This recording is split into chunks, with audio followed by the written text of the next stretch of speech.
La vie militante de Jean Monneray, greffée sur son parcours d'artiste, se déroule au rythme annuel des reportages télévisés qu'il a organisés et consacrés au Salon des Indépendants, qu'il a présidé pendant 26 ans. À la Fédération des Salons historiques du Grand Palais, qu'il a fondée en 1995, ou à son rôle de pédagogue qu'il assuma à la ville de Paris, puis à l'École nationale supérieure des arts appliqués. Sans oublier son activité d'écrivain d'art et son rôle d'architecte-décorateur pendant les 30 Glorieuses. Après des études à l'École nationale supérieure des beaux-arts, Jean Monneray est reçu premier au concours du professorat de la ville de Paris en 1952. Depuis, sa carrière a été jalonnée de prix prestigieux, dont le Grand Prix des Beaux-Arts de la ville de Paris en 1964 et de nombreuses expositions en Europe, au Japon et aux États-Unis. Son art, volontairement à l'écart du système marchand, est en prise directe avec notre temps. Son style l'impose comme l'un des maîtres contemporains.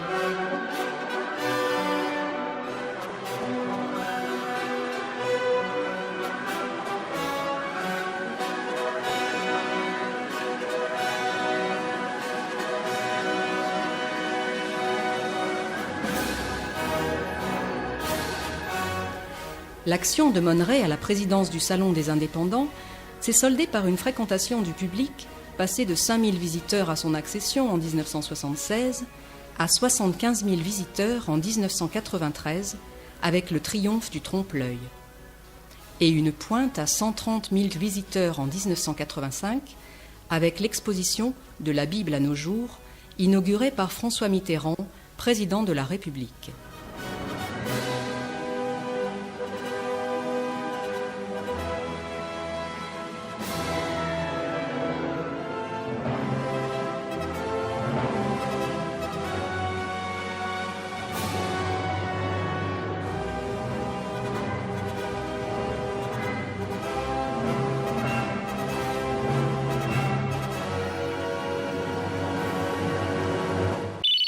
L'inspiration n'est pas téléphonée chez Jean Monneray.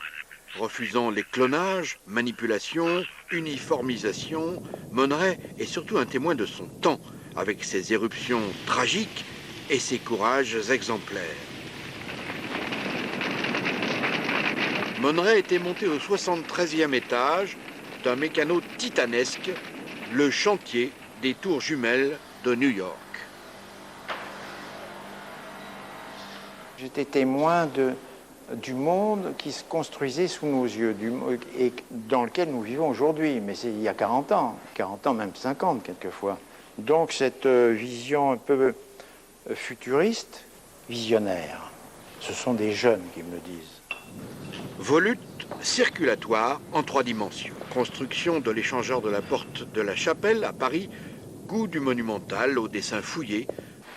Voilà donc un peintre heureux, mais a-t-il voulu laisser sa trace pour la postérité? Vous savez, Vermeer ou Van Gogh sont morts ignorant ce que leur réservait la postérité. L'un fut oublié pendant 2 siècles, l'autre ne valait pas un centime à sa mort. Il fut reconnu un siècle plus tard. Il y a une postérité pour les artistes, décidée par elle-même. J'espère simplement que l'avenir de Monneray montrera des œuvres intelligibles sur le XXe siècle, témoins de notre temps pour les générations futures. Voilà mon souci de postérité.